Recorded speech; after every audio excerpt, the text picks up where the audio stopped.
Okay, Taurus, welcome to your March 2025 general reading with Dr. Fryson.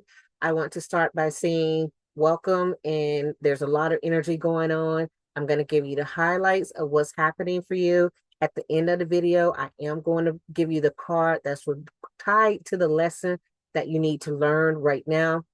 Reminder, watch my daily affirmations and numerology so you can get the specifics of the affirmation you need and what's happening on a day-to-day basis.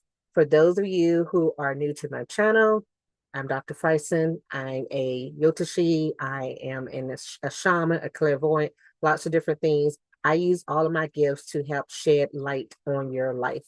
And these readings are to help shed light on your life. Okay. And since we live in the world, sometimes that means world events as well. All right. So let's get started.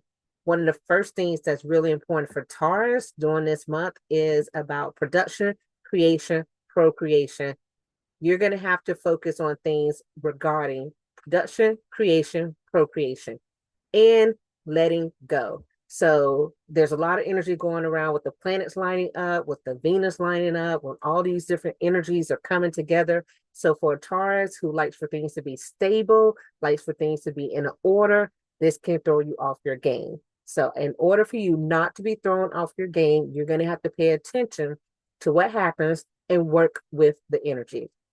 Let's get started with the energy that I'm going to speak of, which is the Venus, the Moon, the North Node, and the Mercury all lining up together, and they're lining up together in the ninth house of the world. And what does that look like for you? So for you, that ninth house energy of the world actually moves to your eighth house, right? So this is in your eighth house. And the eighth house for you is about death, sexuality, it's about scandals, manipulation, research. So this is about taxes. So you're going to have a lot of energy in this house. It's about poison. This is about the occult and studying.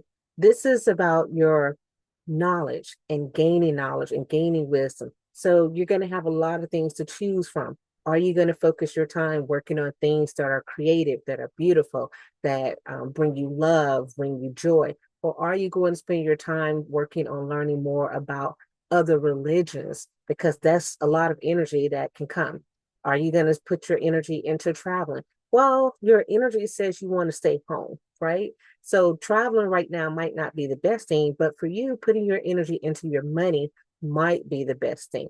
So you got a lot of choices, and you're going to have to be careful with these choices because there's just so many ways that things can go.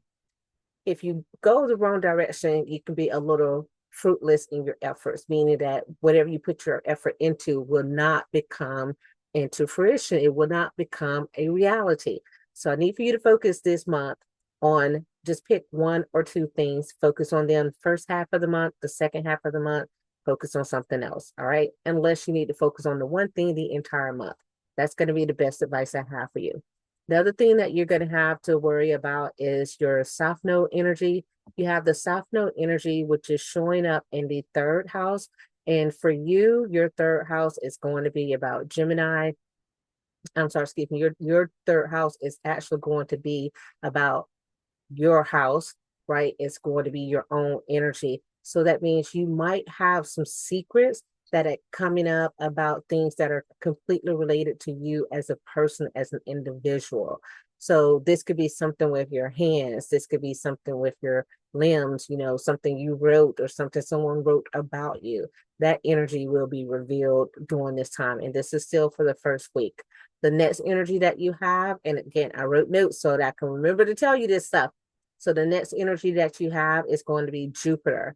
Jupiter is going to be in your 11th house, which Pisces is in your 11th house, and Pisces is actually ruled by Jupiter. So this means this time is going to be really expansive for your 11th house. And if you look at your 11th house is about your siblings, your elder siblings, and it's about getting money from other sources, wealth and income. So it can be from your career, which means you can get a promotion, or you can finish a degree and get a certificate of some sort that allows you to earn more money. This month is really good for that for you, Taurus. right? So this is for the Taurus rising. So I have to be clear. This is for the Taurus rising using Vedic astrology. This is not for Western astrology. If you do not know what your Taurus rising or sun rising is, get with me on my site and you can order your Vedic astrology chart. Okay. Another thing that you need to focus on, and this is a lot of energy happening still right here in this first week, investments. Taurus, this is a good time for you to see a return on your investments. So whether you're investing in real estate, whether you're investing in the lottery, whether you're investing in the 401k, the IRA, whatever those investments are, you can actually see a gain during this time. Great for you. Yay. Let's move on. We got a couple other things that I wanted to focus on for you. Back when we get into the second house, when we get into the second week, we're going to have a little thing happen where the moon moves into Cancer. Well, who loves the moon in Cancer? Let me see. Hmm, hmm. Taurus, you might like the moon in Cancer. Yeah, you might like the moon in Cancer. And why would you like the moon in Cancer? Taurus, any guess? Because that's another home sign, right? It's all about house, it's all about relationships, and Taurus is full of home energy, wanting to build a home. And with the moon in Cancer, it actually gives you an ability to focus on the moon at that energy, building your home, bringing some harmonious energy to your home life, because that is what the Taurus energy is about at its core. Okay, let's move on to the other thing that I have for you when it comes to your seventh house. And by the way, I'm actually looking at your chart on my screen. So if you wonder what I'm looking at, when I look down, I'm looking at your chart to see where this energy is.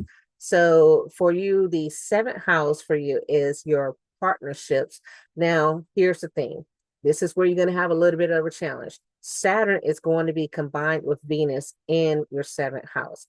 Now, one part of it is really, really good because it brings kind of beautiful relationship, but it also brings a relationship in terms there might be differences in age. So sometimes I know some people don't really get so well with this person's so much younger than me. We might be on different paths, but for this time of year, that might actually work for you. Having a relationship with someone of a different age or a different background, meaning a person from a foreign land, a person of a different race, that actually might work for you. It's a really good time for you to have a relationship during the month of March. It's really good for you in your seventh house. And these relationships are actually committed relationships of the partnership type. This is not a family relationship nor a job relationship. This is your committed relationship with a partner. Really good time for you with that. The next thing we have looking at you is what else we got? A part of the moon moving into the fifth house, which the fifth house is normally about the children in your life. The problem with the fifth house for you is because the energy that's going into the fifth house is actually about your health.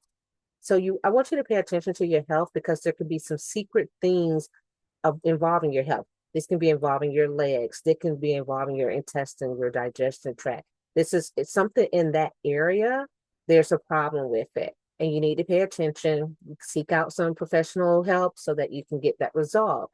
It might be indigestion, it might be constipation. It's something in that area for you during the month of March that you're going to have to work on.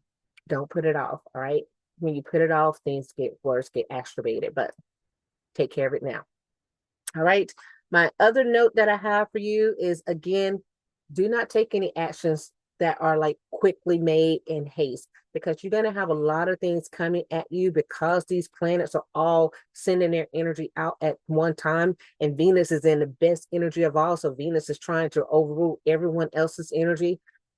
Venus is about beauty and creativity, and sometimes can be a little immature.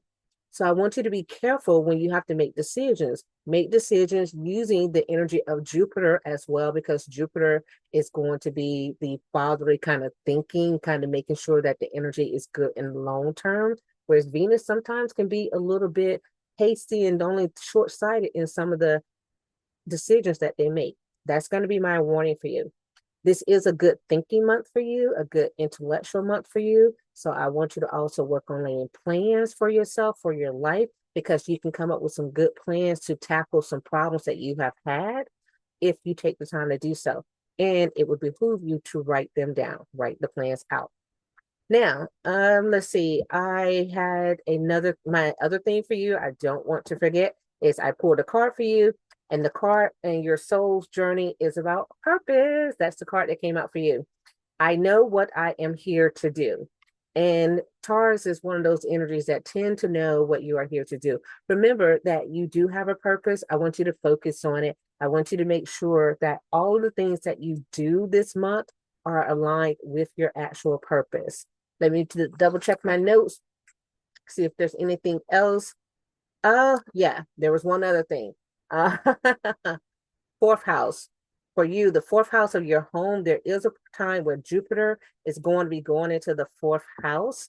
And the thing is that in general, it's home, but it's about your children. So in this case, because for you, it's your fourth house, but your fourth house of children. And so you might see some things revert backwards with your children, which means your children might have some plans and projects that they are trying to get off the ground, and they might take a step backwards or it might be slow going, right? So be careful with that. This also means that if you are working with your body issues and trying to figure out things, it brings about the belly, stomach, liver issues, right? You can even have some heart issues.